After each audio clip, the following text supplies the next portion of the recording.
Hello students, आज हम बहुत ही इम्पोर्टेंट क्वेश्चन देखने वाले हैं। वो है क्या अदिश क्षेत्र का ग्रेडियंट किसे कहते हैं या ग्रेडियंट ऑफ स्केलर फील्ड क्या होता है। ठीक है, तो हमको पहले डेफिनेशंस को देखने से पहले उनको थोड़ा सा परिचित होना पड़ेगा। तो अदिश क्षेत्र क्या होता है हमको पता है। अदिश क्षेत्र जो होता है वह ऐसा क्षेत्र होता है जहाँ पर किसी अदिश राशि को क्या किया जाता है, व्यक्त किया जाता है। मतलब ऐसा क्षेत्र होगा जहाँ पर अदिश राशि व्यक्त की जाएगी, है ना। तो यहाँ पर अदिश क्षेत्र को हमने किससे रिप्रेजेंट कर दिया, ये देखो फाई XYZ को रिप्रेजेंट कर दिया, है ना, जो कि क्या है, अदिश फलन है। क्या है, अदिश फलन। तो ये फाई जो है एक अदिश राशि है। तो उस अदिश राशि का या एक अदिश क्षेत्र है, तो उस अदिश राशि का जो ग्रेडियंट होगा जिसको अपन डेल फाई से रिप्रेजेंट करेंगे, एक कौन सी राशि होगी, एक सदिश राशि होगी। कौन सी राशि, सदिश राशि, है ना।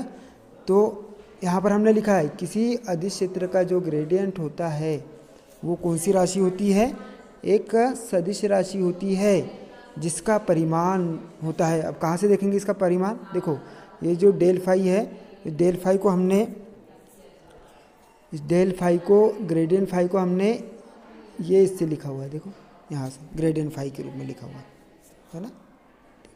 ये ग्रेडियंट फाई जिसको अपन क्या कहते हैं, डेल फाई के रूप में। तो इसका परिमाण क्या होगा, ये परिमाण है इसका, ये वाला। ठीक है, तो इसका परिमाण जो है उस किसी बिंदु पर, क्या किसी बिंदु पर किसको शो कर रहा है, ये किसी बिंदु पर अदिश राशि की दूरी के साथ अधिकतम वृद्धि दर के क्या होता है, बराबर होता है। मतलब ये जो अदिश राशि है कौन सी, फाई, कौन सी राशि है, फाई एक अदिश राशि है। तो उस फाई का दूरी के साथ, दूरी यहाँ पर हमने क्या लिख ली है, डेल एन ली है, ये डेल एन। ठीक है, उस दूरी के साथ अधिकतम वृद्धि दर के क्या होता है, बराबर होता है। किसका मान, ये ग्रेडियंट फाई का मान। ओके, है ना। और उसकी जो दिशा होती है जिसको अपन यूनिट वेक्टर एन बोलेंगे, ये दिशा किसके बराबर होती है, दिशा वही होती है, दिशा क्या होती है, वही होती है जिसमें यह वृद्धि की दर क्या होती है, अधिकतम होती है। तो वृद्धि दर कैसी हुई है, इस डायरेक्शन में हुई है, तो ये जो दिशा है वो उसी को शो करेगी। देखो ये वेक्टर एन को शो करेगी, है ना। तो यहाँ पर हम ग्रेडियंट फाई को क्या लिख सकते हैं, इस प्रकार से लिख सकते हैं, ग्रेडियंट फाई बराबर डेल फाई अपॉन में डेल एन इंटू कितना, यूनिट वेक्टर एन। तो ग्रेडियंट फाई, ये जो ग्रेडियंट फाई जो है वो क्या शो कर रहा है, क्या शो कर रहा है, उस अदिश राशि के अधिकतम वृद्धि दर को शो कर रहा है ना। मतलब उस बिंदु पर अदिश राशि की दूरी के साथ अधिकतम वृद्धि के क्या होता है, दर के बराबर होता है। ठीक है, ये दूरी है डेल एन, है ना। तो इस ग्रेडियंट फाई को अपन डेल फाई भी लिख सकते हैं, जिसका मान कितना होगा, डेल फाई अपॉन में डेल एन इंटू कितना, यूनिट वेक्टर एन। और ये हमको क्या करना है, सिद्ध भी करना है। ठीक है, तो यहाँ से ग्रेडियंट फाई की वैल्यू क्या है, ये दूरी को शो कर रहा है। देखो आई डेल अपॉन में डेल एक्स, जे डेल अपॉन में डेल वाई, के डेल अपॉन में डेल जेड, ये दूरी के साथ परिवर्तन की दर को रिप्रेजेंट कर रहा है ना। और ये किस में परिवर्तन की दर है, ये डेल फाई को, देखो यहाँ से डेल फाई लिखा हुआ है अपन ने, है ना, या फाई को शो कर रहा है। तो आई डेल अपॉन में डेल एक्स फाई प्लस जे डेल अपॉन में डेल वाई फाई प्लस के डेल अपॉन में डेल जेड फाई। तो आई डेल अपॉन में डेल एक्स प्लस जे डेल अपॉन में डेल वाई प्लस के डेल अपॉन में डेल जेड, इसको ब्रैकेट में लिख देंगे और फाई क्या निकाल देंगे, कॉमन निकाल देंगे, तो फाई इधर हो जाएगा। और आई डेल अपॉन में डेल एक्स, जे डेल अपॉन में डेल वाई और प्लस के डेल अपॉन में डेल जेड को अपन क्या लिख सकते हैं, डेल लिख सकते हैं, है ना। ठीक है, तो इस डेल को हमने क्या बोल दिया है, यहाँ पर ग्रेडियंट बोला है, क्योंकि यहाँ पर इन दोनों का क्या है, डॉट गुना है, इसलिए इसको क्या कहते हैं, ग्रेडियंट कहते हैं। यदि यहाँ पर क्रॉस गुना रहता तो हम कर्ल कहते हैं, क्या कहते हैं, कर्ल। तो इस ग्रेडियंट फाई या डेल फाई की वैल्यू कितनी है, डेल फाई अपॉन में डेल एन अधिकतम वृद्धि दर है, किसके, अदिश राशि के साथ। और वृद्धि दर की दिशा में, जिसमें अधिकतम वृद्धि दर होगी उसमें उसकी दिशा व्यक्त की जाएगी, क्या, यूनिट वेक्टर एन से। ठीक है, तो इस प्रकार से आप लोगों को ये परिभाषा समझ में आ गई होगी। अब हमें क्या करना है, इसको सिद्ध भी करना है। ठीक है, तो सिद्ध करने के लिए क्या करना पड़ेगा कि यहाँ पर देखो इस ब्रैकेट में हमने क्या लिखा है, इस ब्रैकेट में हमने दो समतलीय पृष्ठ लिए हैं, है ना। क्या लिया है, दो समतलीय पृष्ठ, ये क्या लिया है, S1 लिया है। ठीक है, क्या लिया है, ये S1 लिया है, और ये दूसरा समतलीय पृष्ठ क्या लिया है, S2 लिया है। देखो चित्रानुसार क्या है, चित्रानुसार एक दूसरे के समीप, अत्यंत समीप दो समतलीय पृष्ठ क्या लेते हैं, S1 और S2 है, जिस पर स्केलर फलन के मान कितने हैं, 5, ये 5 है और ये कितना है 5 प्लस कितना डेल 5 है, दिख रहा है आपको, हाँ 5 प्लस कितना है डेल 5 है। माना इन पृष्ठों पर P तथा Q क्या है, दो बिंदु है ना। माना अब इस पृष्ठों पर क्या है P, इस पर क्या है, इस पर क्या है ये P है और इस पर क्या है ये Q है ना, जिसकी दूरियां क्या है इस O बिंदु से, इस O बिंदु से दूरी कैसी है, इससे दूरी है O से P की दूरी कितनी है, यहाँ से यहाँ तक के R है, और O से Q की दूरी कितनी है R प्लस डी आर है, ठीक है। तो ये दूरी कितनी हो जाएगी, फिर ये दूरी क्या होगी डी आर हो जाएगी, ठीक है, ये दूरी कितनी हो जाएंगी डी आर हो जाएगी, ओके। तो यहाँ से देखो, माना इन पृष्ठों पर P तथा Q क्या है, माना इन पृष्ठों पर P तथा Q दो बिंदु है जिन पर स्थिर मूल बिंदु क्या O से, ये O से हम क्या ले रहे हैं, स्थिति सदिश क्या है क्रमशः P बिंदु पर R है तथा Q बिंदु पर कितना है R प्लस डी आर है ना। इसलिए OP का मान कितना हो जाएगा R हो जाएगा और OQ का मान कितना हो जाएगा R प्लस डी आर। और इसी से हम क्या लिख सकते हैं, इसी से हम लिख लेंगे कि PQ की वैल्यू कितनी आ जाएगी, PQ बराबर कितना डी आर की, PQ बराबर कितना आ जाएगा डी आर आ जाएगा, ओके। तो ये हमने अभी देख लिया, यहाँ पर देखो ये है ना, ये वाली दूरी, ये दूरी, ये दूरी है ना, ये फलन का मान, ये फलन का मान है ना। अब PQ की वैल्यू, ये देखो PQ की वैल्यू कितनी आ गई डी आर के रूप में आ गई, ओके। अब माना S1 पर स्थित किसी बिंदु से पृष्ठ S2 को लंबवत दूरी कितना मान लेते हैं अपन, PP डैश मान लेते हैं। देखो ये क्या है PP डैश बराबर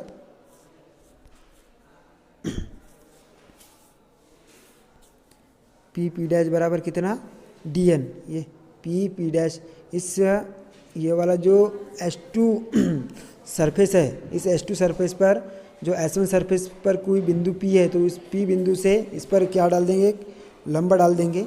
वो लंबा क्या हो जाएगा, यहाँ से लेकर यहाँ तक के, है ना, ये P डैश डाल देते हैं अपन। और इस PP डैश की वैल्यू कितनी है DN है, कितनी है ये DN लिखा हुआ है हमने।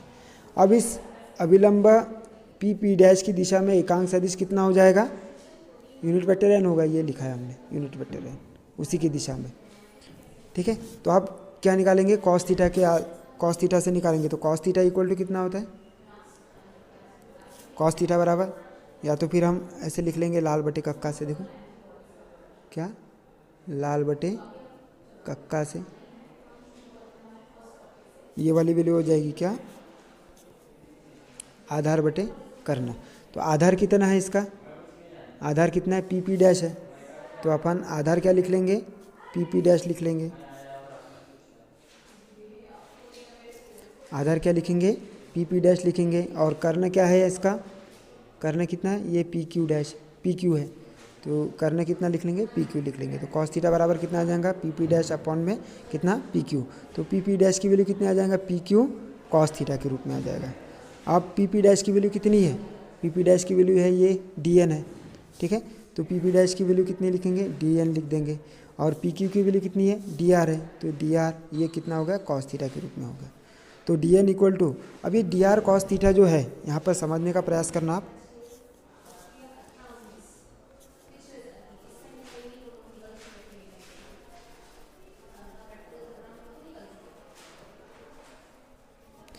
ये जो DR कॉस थीटा है, क्या लिखा हमने, ये DR कॉस थीटा जो है, ये वाला DR कॉस थीटा है ना, ये DR कॉस थीटा जो है वो क्या है, ये PP डैश की दिशा में यूनिट वेक्टर n को शो कर रहा है, उसी की दिशा में अनुदिश घटक है DR कॉस थीटा के रूप में। ये DR cos theta, DR cos theta मतलब यही वाली वैल्यू आ जाएगी इसकी, है ना। DR कॉस थीटा मतलब दूरी की दिशा में उसका क्षैतिज घटक, दूरी से उसका कौन सा घटक, क्षैतिज घटक। तो क्षैतिज घटक किसकी दिशा में है, यूनिट वेक्टर R में है, यूनिट वेक्टर कितना एन की दिशा में है, इसलिए इसको क्या लिखेंगे, यूनिट वेक्टर एन इंटू कितना डी आर। मतलब दिशा, ये दिशा को कर रहा है, क्षैतिज दिशा को रिप्रेजेंट कर रहा है, और ये डी आर का कौन सा, उसकी दिशा को व्यक्त करेगा कितना, डी यूनिट वेक्टर एन को, है ना। तो इसको हम क्या लिखेंगे, ये वाला जो पद लिख रहे हैं अपन, कौन सा, ये डी आर कॉस थीटा वाला, ये डी आर कॉस थीटा, इसको अपन क्या लिखेंगे, यूनिट वेक्टर एन इंटू कितना डी आर लिखेंगे। ये डी आर कॉस थीटा की जगह अपन क्या लिखेंगे, unit vector n into d r cos theta को लिखेंगे क्या, यूनिट वेक्टर एन इंटू कितना डी आर लिखेंगे। क्यों, क्योंकि ये जो डी आर कॉस थीटा है वो यूनिट वेक्टर एन की दिशा को शो कर रहा है, उसी की दिशा में डी आर का घटक है। कौन सा घटक, क्षैतिज घटक। कौन सा घटक है ये, क्षैतिज घटक।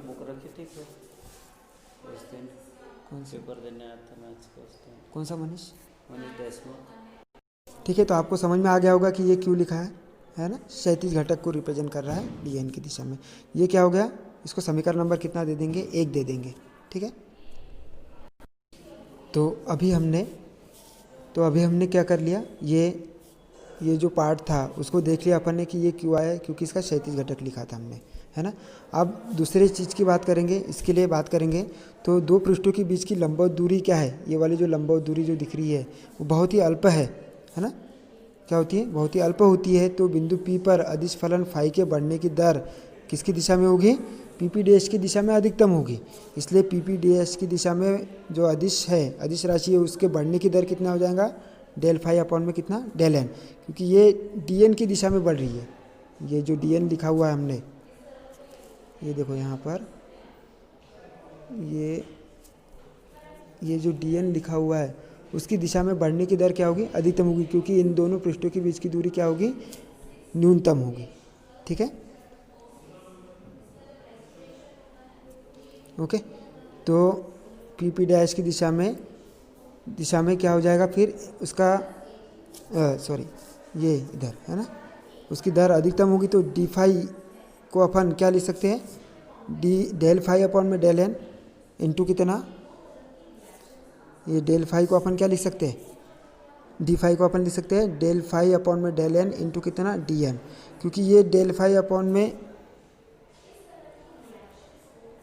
ये वाला जो वैल्यू लिखी है हमने, है ना, डेल फाई अपॉन में डेल एन, ये उसका सूक्ष्म फलन को रिप्रेजेंट कर रहा है ना, सूक्ष्म परिवर्तन हो रहा है। तो डी फाई यदि उसमें पूरा परिवर्तन हो रहा है किसमें, अदिश राशि में, है ना, तो वो वैल्यू क्या हो जाएगी, वो वैल्यू क्या होगी, डी फाई को शो करेगी। किसको शो करेगी, डी फाई को शो करेगी। डी फाई इक्वल टू कितना हो जाएगा, डेल फाई अपॉन में डेल एन इंटू कितना डी एन। ठीक है, इंटू कितना हो जाएगा, ये डी एन लिखा हुआ है यहाँ पर। ठीक है, अब डेल फाई इक्वल टू कितना हो जाएगा, या डी फाई इक्वल टू कितना हो जाएगा, इस डी फाई को अपन क्या लिखेंगे, डेल फाई अपॉन में डेल एन, और इस डी एन के जगह क्या लिखेंगे, ये यूनिट वेक्टर एन इंटू कितना लिखेंगे, डी आर लिखेंगे, है ना। ठीक है, तो इसको अपन समीकरण नंबर कितना दे देंगे, 2 दे देंगे। ठीक है, ये समीकरण 1 हो गया, और ये समीकरण नंबर कितना हो गया, 2 हो गया, है ना। तो डी फाई की वैल्यू कितनी आएगी, डेल फाई अपॉन में डेल एन, जो कि हमने यहाँ से लिखा था, डेल फाई अपॉन में डेल एन इंटू कितना डी एन, क्योंकि ये PP डैश की दिशा में फाई के बढ़ने की दर कितनी है, अधिकतम है, डेल फाई अपॉन में कितना डेल एन। तो पूरा कितना हो जाएगा, डेल फाई अपॉन में डी फाई इक्वल टू कितना हो जाएगा, डेल फाई अपॉन में डेल एन इंटू कितना डी एन के रूप में। ठीक है, तो ये समीकरण नंबर अब कितना हो गया, 2 हो गया। अब ये दोनों, ये एक कंडीशन भी देख ली हमने, ये वाली, ये दूसरी कंडीशन भी देख ली। अब तीसरी कंडीशन की बात करते हैं। तो तीसरी कंडीशन में क्या है, एक अदिश फलन कैसा है, फाई बराबर कितना है, अदिश फलन फाई बराबर कितना है, फाई XYZ का फलन है, है ना, ये अदिश क्षेत्र को रिप्रेजेंट कर रहा है। जहाँ फाई क्या कर रहा है, अदिश क्षेत्र को प्रदर्शित कर रहा है। तो डी फाई इक्वल टू क्या हो जाएगा, डेल फाई अपॉन में del x into d x, del phi upon में डेल वाई इंटू कितना d y, del phi upon में डेल जेड इंटू कितना डी जेड। ये यहाँ से जैसा लिखा है ना हमने, ये वाला एन के रूप में, जहाँ एक्स के लिए लिखोगे तो एक्स लिखना है तो यहाँ पर भी एक्स आ जाएगा, यहाँ एक्स लिखा है तो यहाँ एक्स आ जाएगा, है ना, प्लस यहाँ वाई लिखा है तो यहाँ वाई आ जाएगा, यहाँ जेड लिखा है तो यहाँ जेड आ जाएगा। ठीक है ना। तो यह अधिकतम वृद्धि की दर को रिप्रेजेंट करता है किसी अलग अलग दिशाओं में। ठीक है, तो डी फाई इक्वल टू कितना हो जाएगा, आई, इसको अपन कैसे लिख सकते हैं, इसमें भी आई का गुना कर दो तो आई डेल फाई अपॉन में डेल एक्स, यहाँ वाई के लिए है तो J into del phi upon में डेल वाई, यहाँ के है तो मतलब जेड के डायरेक्शन में तो यूनिट वेक्टर क्या आ जाएगा, तो के डेल फाई अपॉन में डेल जेड इंटू कितना हो जाएगा आई डी एक्स प्लस कितना आई डी वाई प्लस कितना हो जाएगा आई डी जेड, सॉरी कितना के जे डी वाई प्लस कितना के डी जेड, है ना। इसको और एक तरीके से समझते हैं, कैसा,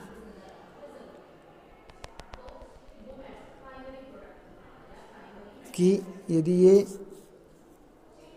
फाई जो है ना, ये अदिश क्षेत्र को प्रदर्शित करता है, तो उसमें अदिश क्षेत्र में परिवर्तन जो होगा वो कैसा हो जाएगा, एक्स की दिशा में करेंगे तो डेल फाई अपॉन में del x into d x, del phi upon में del y into d y, del phi upon में डेल जेड इंटू कितना डी जेड।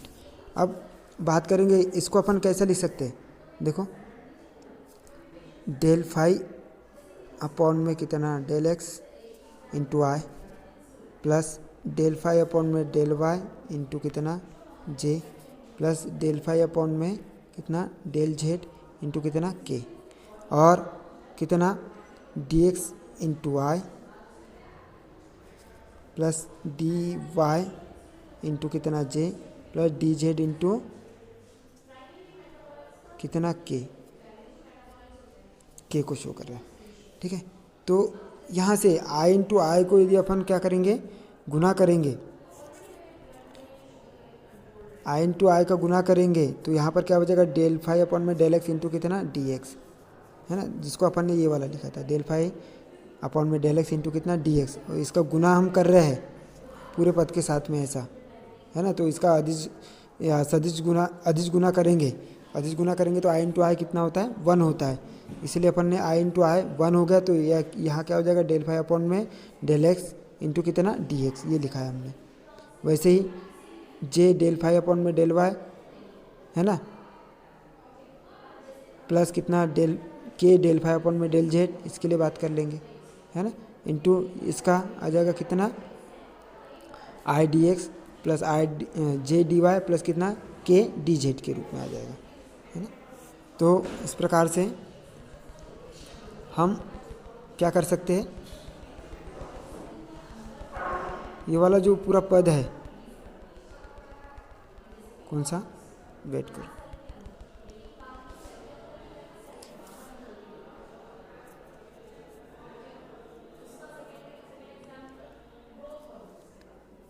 ये वाला पद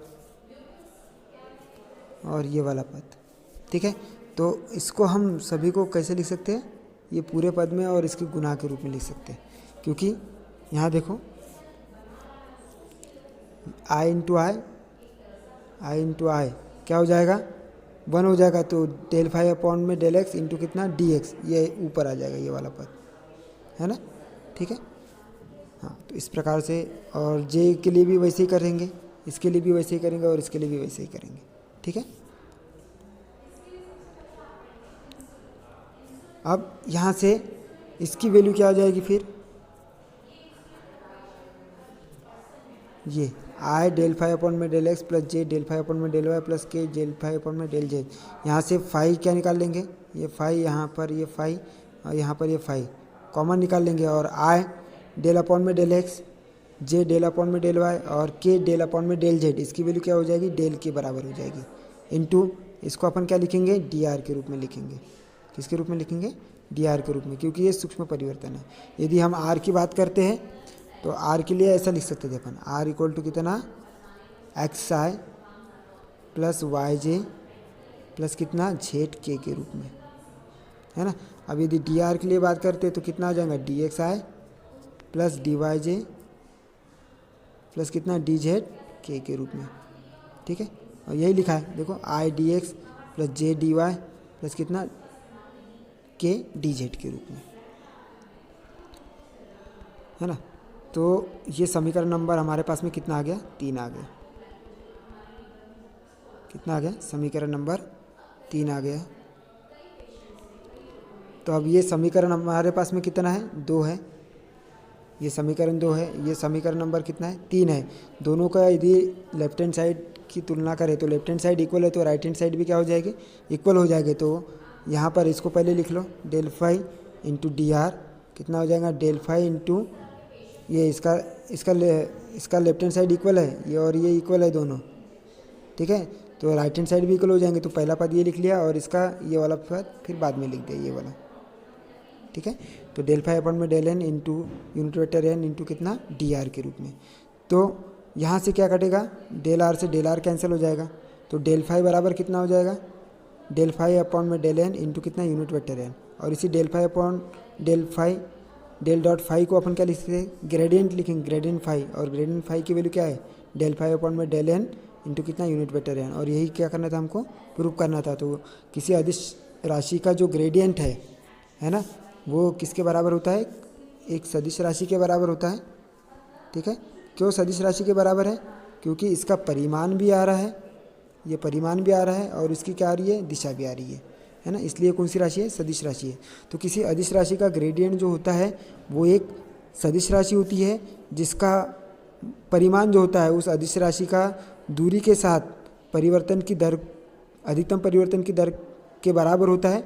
और परिवर्तन जो दिशा जो होती है उसकी, है ना, वो जिसमें ज़्यादा परिवर्तन होता है उसकी दिशा के अनुदिश काम करता है, ठीक है। तो इस प्रकार से यह हमारा क्या हो गया, अदिश राशि का ग्रेडियंट, ये आपको समझ में आ गया होगा। तो ये अभी देखा आपने, हमने प्रूव कर दिया क्या, ग्रेडियंट फाई बराबर कितना, डेल फाई अपॉन में डेल एन इंटू कितना यूनिट वेक्टर एन। यहाँ यूनिट वेक्टर एन जो है उसकी दिशा को व्यक्त करता है, जहाँ डेल एन जो है वो उसकी दिशा को प्रदर्शित करेगा, दिशा में परिवर्तन को प्रदर्शित करेगा। तो हमने देखा अभी क्या, किसी अदिश राशि का जो ग्रेडियंट है वो एक सदिश राशि होती है, जिसका परिमाण किसी बिंदु पर उस अदिश राशि फाई, ये लिखा है हमने, फाई की दूरी के साथ अधिकतम वृद्धि दर, मतलब डेल फाई अपॉन में डेल एन के क्या होता है, बराबर होता है। तथा उस सदिश की जो दिशा होती है, मतलब परिणामी सदिश की जो दिशा होती है वो वही होती है जिसमें यह वृद्धि दर क्या होती है, अधिकतम होती है। मतलब जिस दिशा में वो सदिश जाएगा उस दिशा में उसकी क्या होगी, वृद्धि दर अधिकतम होगी, है ना। अब उसका ग्रेडियंट का भौतिक महत्व क्या है वो देखने का प्रयास करेंगे। तो यहाँ पर हमने देखा कि कोई डेल फाई जो होता है,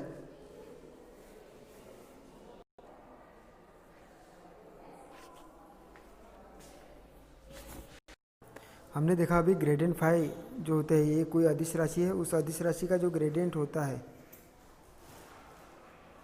वो कौन सी राशि होती है, एक सदिश राशि होती है। कौन सी, सदिश राशि होती है। यहाँ हम सदिश राशि को मान लेते हैं कि क्या विद्युत क्षेत्र की तीव्रता एक सदिश राशि है।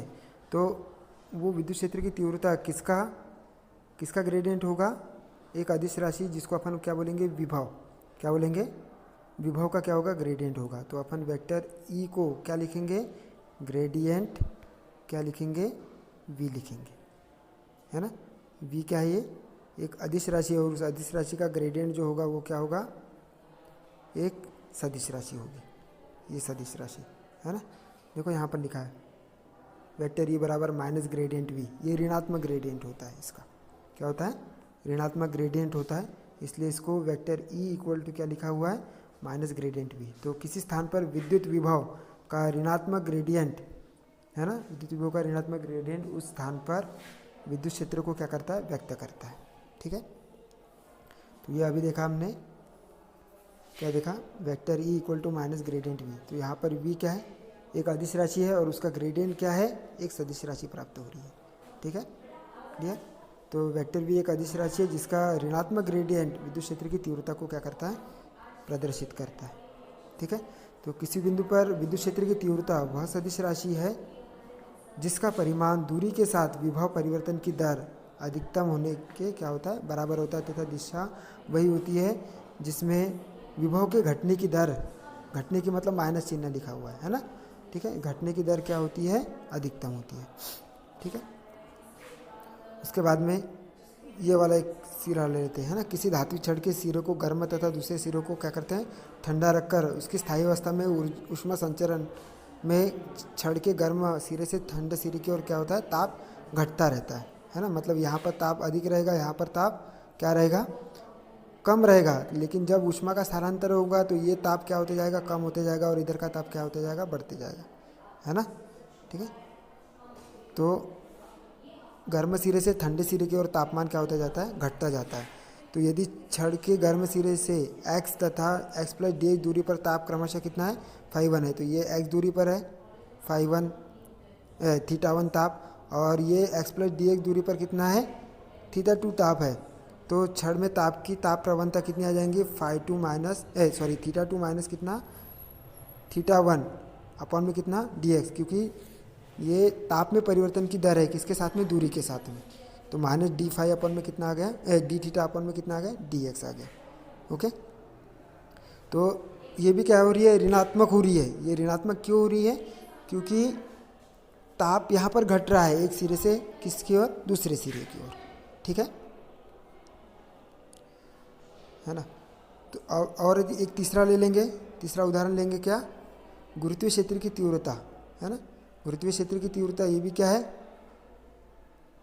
गुरुत्वीय क्षेत्र की तीव्रता गुरुत्वीय बल जो रिप्रेजेंट कर रहा है ना, या गुरुत्वीय क्षेत्र की तीव्रता अपन F से रिप्रेजेंट करेंगे, वो क्या होगा, माइनस ग्रेडियंट फाई, ग्रेडियंट क्या होगा, फाई के बराबर होगा, जहाँ पर फाई क्या है, विभव को रिप्रेजेंट कर रहा है। जैसे विद्युत क्षेत्र की तीव्रता के लिए ई लिखा था हमने, विद्युत क्षेत्र की तीव्रता के लिए कितना लिखा था, ई, और उसके लिए विद्युत विभव कितना लिखा था, भी लिखा था, तो ये क्या हो जाएगा, ग्रेडियंट फाई के रूप में आएगा। यदि हम चुंबकीय क्षेत्र की गुरुत्वीय क्षेत्र की बात करते हैं, तो गुरुत्वीय क्षेत्र की तीव्रता एफ जो होगा वो किसके बराबर हो जाएगा, माइनस ग्रेडियंट किसका, फाई के बराबर हो जाएगा। यहाँ पर भी माइनस आएगा क्योंकि ऋणात्मक परिवर्तन आ जाएगा। यहाँ पर माइनस फाई जो है वो किसको रिप्रेजेंट कर रहा है, गुरुत्वीय विभव क्षेत्र को प्रदर्शित कर रहा है।